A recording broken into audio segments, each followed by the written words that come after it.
Oke, selamat datang di channel Juliana Simangunsong. Kali ini kita akan bikin naniura khas Batak ya.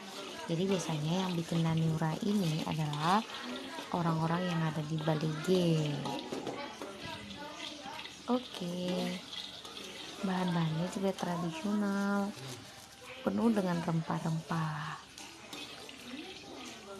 Tidak semua orang Batak bisa bikin naniura loh, karena bikinnya agak ribet tapi rasanya maknyus. Jadi ini masak ikannya tanpa api langsung atau digulai atau di apa gitu, tanpa digoreng, enggak, hanya dengan mengandalkan bumbu-bumbu rempah-rempah dari misalnya asam.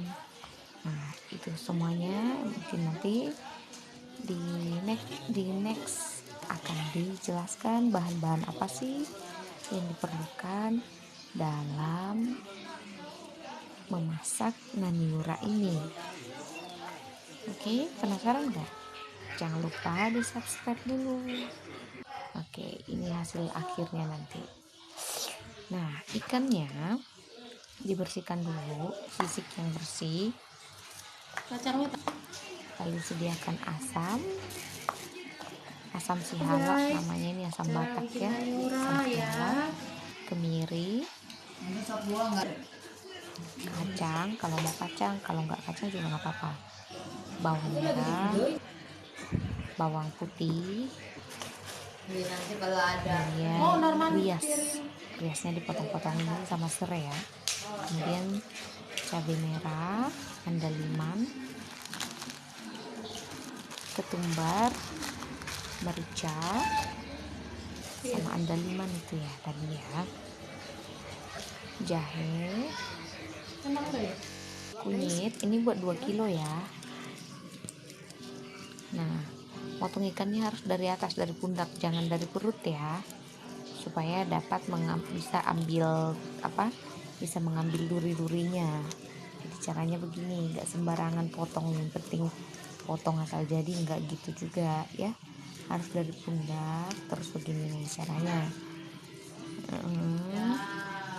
Kepalanya sebaiknya pakai cutter ya, pisau yang tipis itu tapi tajam, hati-hati tangannya kena, supaya bisa motong nih sampai kepalanya bisa terpotong. Pelan-pelan aja, nggak apa-apa, nanti dari sini diambilin durinya, kepalanya sampai terbelah dua ya, tapi nggak membelah semuanya. Oke. Sebaiknya hati-hati. Nah, tuh kulitnya kan, kulit dengan duri-durinya terpisah nih, kulit dengan duri-durinya terpisah, durinya diambil. Bagusnya sih kalau pakai pinset bisa ambil durinya ya, cuman ini ikan masnya agak kecil, jadi kalau durinya diambil bisa jadi jadi lumer. Kalau yang bagusnya kalau lebih besar ikannya lebih bagus, jadi durinya bisa diambilin satu gitu. Nah tuh udah kelihatan kan durinya, nah tinggal diambilin aja tuh duri. Oke, diambilin tuh, dibersihkan bagian dalamnya tuh. Kalau ini ikan masnya nggak kecil, sama tulang-tulang dalamnya semuanya diambilin. Bagusnya kayak gitu, insangnya dibersihin ya, ekornya juga dibersihin, jangan lupa sisiknya jangan ada yang tinggal satu pun ya, supaya asamnya ketika dimasukin ke ikannya nyerap, asamnya nyerap gitu. Oke. Nah, jadi deh bersih ya, potong begini. Nah, siapkan air yang mendidih begini, ikannya tadi udah dicuci ya, terus siapkan air mendidih, langsung disiram deh, biarkan beberapa menit, mungkin 1 atau 2 menit, supaya panasnya, baunya terus pun hilang, terus pun itu udah setengah matang kan ikannya kan. Kalau pakai air panas ngilangin bau panasnya. Biarkan 2 menit atau 3 menit di air panas itu ya. baru cuci lagi. Oke, setelah cuci direndam tuh pakai asam yang tadi diperas ya, banyak-banyak asamnya diperas, terus dilumurin, dibiarin. Nah, kita siapin dulu nih bahan-bahannya. Riasnya dikupas, lalu yang tadi ya, lalu dipotong-potong. Riasnya itu dipotong-potong ya, nanti direbus bersama dengan serai. Serainya direbus juga sampai lembek. Setelah lembek, nanti diulek ya, diulek. Nah, ini dia direbus dulu ya, rias serainya direbus dulu sampai lembek ya, sampai lembek. Bisa aja sih dibakar, biasanya ada yang dibakar, ada yang direbus, itu terserah ya mau di mana, tapi lebih enak dibakar sih.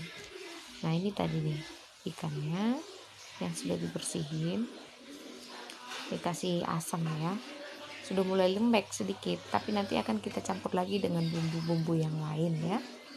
Nah, kasih dengan asam ini ya, tuh mulai lembek dikit nih. Oke, nah bumbu yang lain, kemiri kita sangrai, gongseng ya, kemirinya disangrai dengan apinya sedang ya, jangan terlalu besar supaya kemirinya matang di dalam. Nah, sampai matang begini dikit lagi ya, kalau sudah begini sudah rata boleh lah ya diambil. Lalu kemudian sangrai lagi, gongseng lagi kacangnya digongseng, jangan pakai minyak ya, tidak pakai minyak.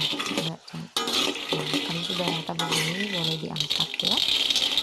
Oke, silakan diangkat. Lalu ketumbar sama merica digongseng juga, ketumbar sama mericanya barengan aja nggak apa-apa. Oke, terus sampai itu sudah rata baru boleh diangkat. Lalu bawang merah, bawang putih digongseng juga dengan apinya sedang ya, selalu apinya sedang supaya dalamnya matang ya. Kalau udah begini boleh diangkat lalu dikupas. Nah, ini jahe sama kunyit. Ini jahe sama kunyit agak lama ya. Nah, asamnya itu dipotong-potong tadi ya, diperas, dipisahkan dengan batu-batunya. Ini bawang merah dan bawang putih yang sudah yang tadi semua yang udah disangrai itu yang sudah digongseng, ditumbuk, terserah mau kemiri dulu atau mau barengan dulu, terserah, yang penting semuanya ditumbuk ya. Nah, ini kemiri, kacang sama merica, ketumbar, tumbuk sampai halus ya, sehalus mungkin. Nah, kemudian cabai sama andaliman ditumbuk ya. Nah, ini khasnya nih, sampai halus mungkin. Kemudian jahe, masukkan jahenya dibersihin dulu. Ini yang sudah disangrai tadi ya, jahenya dibersihkan, baru nanti ditumbuk juga sama kunyitnya. Setelah semuanya ditumbuk, masukin, dicampurin, kasih garam, kasih roiko, masako. Ini asam si hala tadi. Nah, ini sambalnya sudah dikasih, yang udah dicampur, kasih nampan dulu ya di bawah, lalu letakkan ikannya di atasnya rata ya, supaya semuanya bagian ikan terkena bumbu. Oke. Nah, lalu tutup rata, semuanya harus rata ya, ikannya harus rata, ditutupin oleh bumbu, karena yang bikin dia matang lebih sempurna itu bumbu. Semakin banyak bumbunya, semakin banyak asamnya, tingkat keasamannya.